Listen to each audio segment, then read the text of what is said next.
You know, in Game of Thrones, sometimes the fate of an entire kingdom, the lives of thousands of soldiers, and the honor of a whole family can hinge on just one decision. We're going to dive into how one choice, one broken promise, led to one of the most shocking betrayals in TV history, and what might have happened if things had gone the other way. So let's just ask the big question right up front. What if the Red Wedding just never happened? What if Robb Stark had put his duty before his heart? That's the rabbit hole we're going down today. To really get the weight of this moment, we gotta rewind a little.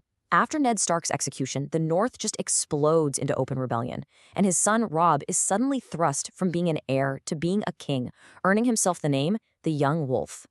And at first, man, he is brilliant. He's this young military genius who seems absolutely unstoppable. He gets crowned king in the north, he smashes the Lannister army and captures Jaime Lannister, and he's constantly outsmarting the legendary Tywin Lannister himself. Seriously, the guy just wins and wins. He looks invincible. But, and there's always a but, isn't there? He hits this massive roadblock. The twins. It's this huge fortress that controls the only good way to cross the Green Fork River. It's a strategic choke point, and the guy who owns it, Lord Walder Frey, well, he's known for being prickly and ambitious. To win the war, Robb has to get his army across that river, and Walder Frey knows it. So Robb has to make a deal. It's the classic political power play.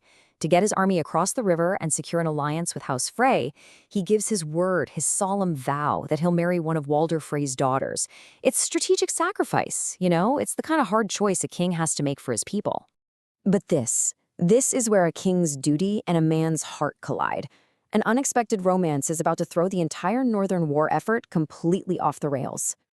And this is the core conflict for Robb right here. On one side, you have duty, a political marriage that secures a vital alliance and could win him the war, the logical choice. And on the other side, love. He falls for Talisa, and against all advice, against all political sense, he follows his heart.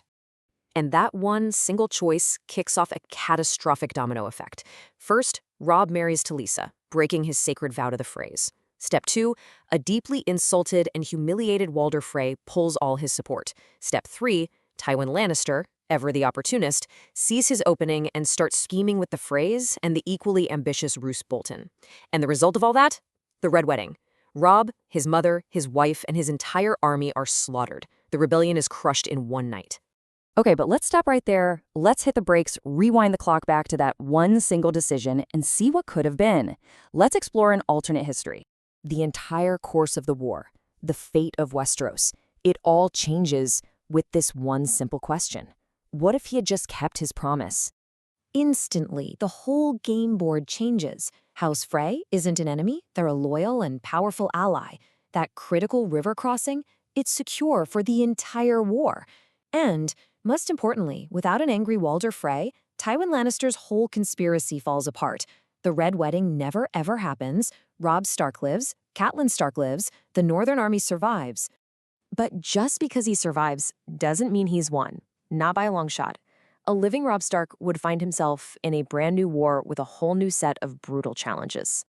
See, while Robb secures his alliance with the Freys, Tywin Lannister is playing an even bigger game. He forges a massive new alliance with House Tyrell.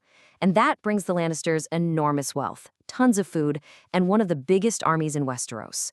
The power has completely shifted. So now Robb is stuck between a rock and a hard place. What does he do?